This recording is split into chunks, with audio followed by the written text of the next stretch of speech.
એપીએમસીમાં પ્રતિબંધિત ચાઇનીઝ લસણનો મોટો જથ્થો ઝડપાયો છે। 2150 કિલો ચાઇનીઝ લસણ, જેની કિંમત અંદાજે 10 લાખ રૂપિયા થાય છે, તેનો નાશ કરાયો છે। ચાઇનીઝ લસણના વેચાણ પર 2014 થી પ્રતિબંધ છે, પરંતુ તે છુપાઈને બજારમાં વેચાવાનું ચાલુ છે। સુરત એપીએમસીના અધિકારીઓએ તુરંત કાર્યવાહી કરીને આ પ્રતિબંધિત લસણનો નાશ કર્યો છે। આ પ્રથાને કડકાઈથી નષ્ટ કરવા અને આવનારા સમયમાં આવા કિસ્સાઓ સામે સાવચેત રહેવા માટે એપીએમસી અધિકારીઓ ચિંતિત છે। આ પ્રકારની કાર્યવાહીથી સ્થાનિક ખેતીને પ્રોત્સાહન મળશે અને ખેડૂતોના હિતનું રક્ષણ થશે। પ્રતિબંધિત ચાઇનીઝ લસણના ગેરકાયદેસર વેપાર પર નોંધપાત્ર કાર્યવાહીમાં સુરત એપીએમસી સત્તાવાળાઓએ આશરે ₹10 લાખની કિંમતનો 2150 કિલોનો જંગી જથ્થો જપ્ત કર્યો હતો। ગેરકાયદેસર વેપાર સાથે સંકળાયેલા લોકો માટે મજબૂત સંદેશ મોકલતા જપ્ત કરાયેલા લસણનો ત્યારબાદ નાશ કરવામાં આવ્યો હતો। 2014માં લાદવામાં આવેલા ચાઇનીઝ લસણ પર પ્રતિબંધનો ઉદ્દેશ્ય ભારતીય ખેડૂતોની આજીવિકાને સુરક્ષિત કરવાનો છે। જોકે પ્રતિબંધ હોવા છતાં બજારમાં છુપી રીતે પ્રતિબંધિત લસણનું વેચાણ ચાલુ હતું। જપ્ત કરાયેલા લસણ તેના નાના કદ અને નિસ્તેજ સફેદ અથવા ગુલાબી રંગ દ્વારા વર્ગીકૃત થયેલા છે।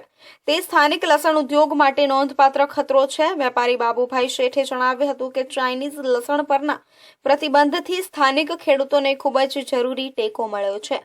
તેમણે ખેડૂતોના હિતોનું રક્ષણ કરવાના મહત્વ પર પ્રકાશ પાડતા ગેરકાયદે વેપારમાં સામેલ લોકો સામે કડક કાર્યવાહીના મહત્વ પર ભાર મૂક્યો હતો। છેલ્લા 8-10 મહિનાથી લસણના ભાવો જે પ્રમાણે વધી ગયા છે, એના લીધે અત્યારે ચાઇનાથી લસણ ધીરે ધીરે ભારત દેશમાં પણ ઘૂસી રહ્યું છે। હવે એ પોર્ટ પરથી કાયદેસર પણ આવે છે અને ગેરકાયદેસર પણ આવે છે, પરંતુ આ લસણ સરકારશ્રીની ગાઈડલાઈન મુજબ એને સ્વાસ્થ્ય માટે હાનિકારક બતાવવામાં આવે છે અને ખરેખર એમાં જે રીતની દવા અને પેસ્ટિસાઇડનો ઉપયોગ થાય છે, એટલે એ સ્વાસ્થ્ય માટે હાનિકારક જ છે। અને ખાસ કરીને છેલ્લા 3 વર્ષથી આપણા ત્યાંના લસણની ખેતી કરતા ખેડૂતોને પોતાના માલનો ભાવ ન મળવાના કારણે આ વર્ષે ઉત્પાદન ઓછું છે। તો અત્યારે આપણા ખેડૂતોને આ લસણની જો એન્ટ્રી થઈ જાય તો આપણા ખેડૂતોને ભાવમાં પણ માર પડે। અને આ ચાઇનીઝ લસણ અમારા ત્યાંના ઇન્સ્પેક્ટરો રાઉન્ડમાં હતા અને ધ્યાનમાં આવ્યું કે શંકાસ્પદ લાગેલું, એનું અમે તપાસ કરતા એ ચાઇનીઝ લસણ હતું, જેનું અમે સંપૂર્ણપણે નાશ કર્યું છે। અને અમે અમારી એપીએમસીમાં આ રીતનું ચાઇનીઝ લસણ કોઈ બી રીતથી વેચાણ નહીં થાય એ માટે અમે કટિબદ્ધ છીએ। જો આમ જોવા જોઈએ તો હવે ચાઇનાની દરેક વસ્તુમાં ફરક તો હોય જ છે, દેખાવમાં સારું હોય છે, પરંતુ એમાં તીખાશ નથી હોતી અને જે આપણા લસણમાં ટેસ્ટ હોય તે કોઈ પણ રીતથી એ ટેસ્ટ હોતા નથી, પણ દેખાવમાં સારું હોવાના કારણે લોકો એના તરફ આકર્ષાય છે।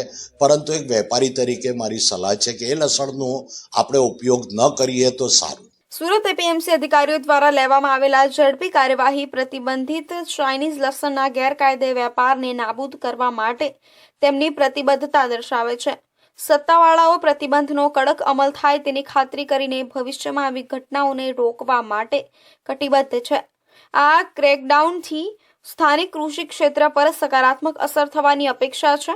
સ્થાનિક લસણ ઉત્પાદનના વિકાસને પ્રોત્સાહન મળશે અને ભારતીય ખેડૂતોની આજીવિકાનું રક્ષણ થશે। જપ્ત કરાયેલા લસણનો નાશ ગેરકાયદેસર વેપાર સાથે સંકળાયેલા લોકો માટે પ્રતિબંધક તરીકે કામ કરે છે અને મજબૂત સંદેશ મોકલે છે કે આવી પ્રવૃત્તિઓને સહન કરવામાં આવશે નહીં। સ્થાનિક કૃષિ ક્ષેત્રને ટેકો આપવા માટે ચાઇનીઝ લસણ પરનું પ્રતિબંધ એ એક નિર્ણાયક પગલું છે। આ પ્રતિબંધ લાગુ કરીને સરકાર સ્થાનિક ઉત્પાદનને પ્રોત્સાહિત કરવાનું, લસણની ગુણવત્તા સુધારવા અને ભારતીય ખેડૂતો માટે સ્થિર બજાર પ્રદાન કરવાનો હેતુ ધરાવે છે।